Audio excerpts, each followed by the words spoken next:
Hello বন্ধুরা, Shweta village food cooking চ্যানেলে আপনাদেরকে আবারও স্বাগত। আশা করছি আপনারা সবাই খুব ভালো আছেন এবং সুস্থ আছেন।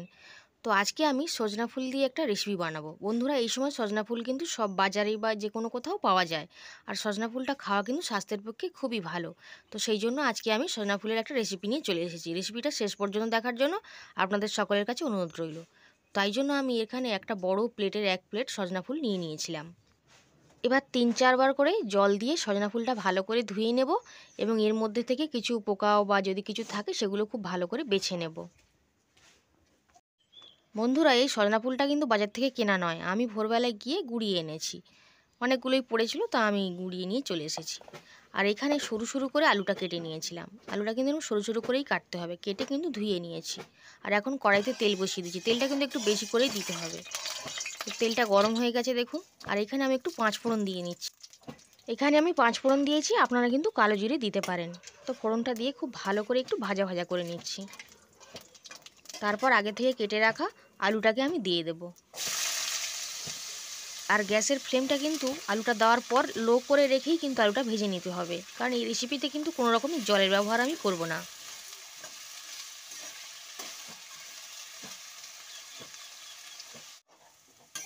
আলুটাকে কিন্তু 7 থেকে 10 মিনিট আমি খুব ভালো করে ভাজা ভাজা করে নিয়েছি। এইভাবে কিন্তু খুন্তিটা দিয়ে নাড়াচাড়া করে ভাজা করে নিতে হবে আলুটাকে। আর আলুটা ভাজা করতে করতে কিন্তু সেদ্ধ হয়ে যাবে। আমি এখানে কিছুটা মটরশুঁটি আগে থেকে একটু হালকা করে সেদ্ধ করে রেখেছিলাম। তো সেই মটরশুঁটিটা এখন আলুর সাথে মিশিয়ে দেব। দিয়ে আলু এবং মটরশুঁটিটাকে ভেজে নেব, কারণ মটরশুঁটি সেদ্ধ হতে একটু সময় লাগে বন্ধুরা। তাই জন্য মটরশুঁটিটাকে আগে থেকে আমি একটু সেদ্ধ করে রেখেছি হালকা করে। সব মটরশুঁটিটাকে দিয়ে আলুর সাথেও কিন্তু এরকমভাবে ভাজতে থাকবো।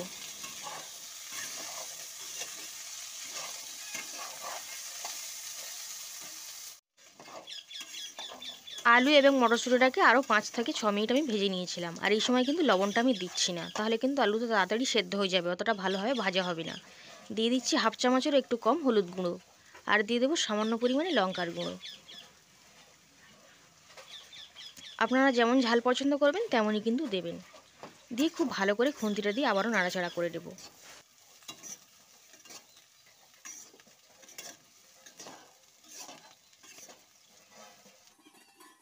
এবার আমি সজনার ফুলগুলো দিয়ে দিচ্ছি। সবগুলোকেই কিন্তু দিয়ে দেবো। এই ফুলগুলো দিলে কিন্তু অনেকটাই কমে যাবে। এখন যেন মনে হচ্ছে অনেকটা বেশি, কিন্তু এটা অনেকটাই কমে যাবে। আর বন্ধুরা, এখনও কিন্তু একটা স্পেশাল মশলা দেওয়া বাকি আছে, যেটা আমি সবার শেষেই দেব।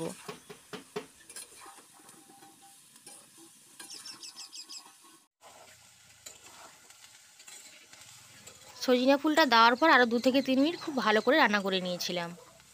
এখন দেখুন ফুলটা কতটা কমেও গেছে।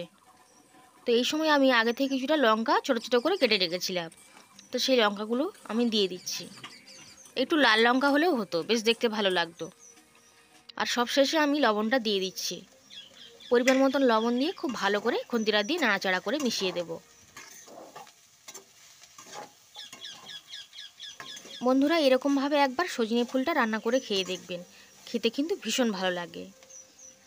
আর সব শেষে আমি এই চামচের 1.5 চামচ পোস্ত দিয়ে দিলাম। পোস্তটা কিন্তু দিতেই হবে। পোস্তটা দিয়ে খুব ভালো করে কিন্তু ভাজা ভাজা করে নেব। আর এই পোস্তটা কিন্তু আমি এরকমভাবেই দিলাম, বেটে কিন্তু দেওয়া যাবে না। আর পোস্তটা দিয়ে আরও 5 থেকে 7 মিনিট খুব ভালো করে কিন্তু ভাজা করে নিতে হবে, যাতে পোস্তটা কিন্তু একটু ভালোভাবে ভাজা হয়ে যাবে।